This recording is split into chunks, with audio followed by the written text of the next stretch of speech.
This is Hebei Cloud. I will quickly deliver the news about the Middle East war.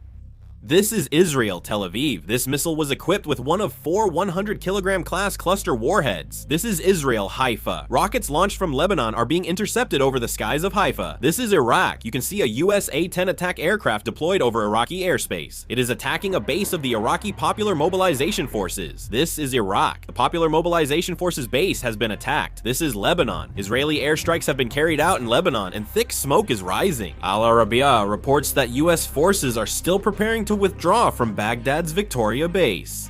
Mohammed Bagher Zolgadar, a hardliner, is now Secretary of the Supreme National Security Council, replacing Ali Larijani, who was killed by the Israeli military. The Iranian Revolutionary Guard has threatened attacks on Israeli forces in Lebanon and Gaza. Currently, the influence of the Revolutionary Guard is actually growing within Iran. With the moderates having died again, only the hardliners remain, and since they are leading the Revolutionary Guard, its influence is increasing, and this is also affecting negotiations. Reuters has reported this so far. Iran demands guarantees to prevent war, control of the Strait of Hormuz, withdrawal of US military bases from the Middle East, and compensation. A CBS report says many who once supported intervention now just want a ceasefire.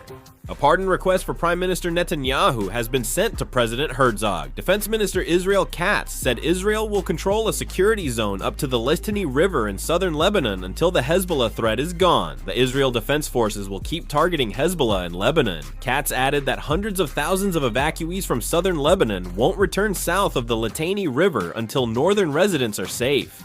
Israel extended the nationwide state of emergency to April 14, while Lebanon expelled the Iranian ambassador. Bahrain has submitted a draft to the United Nations Security Council seeking authorization to use all necessary means to protect merchant ships near the Strait of Hormuz. The Philippines declared an energy emergency over Middle East war concerns, while Russia opposed the conflict spreading to the Caspian region. I'll make and upload another video if there are more updates. Thanks for watching.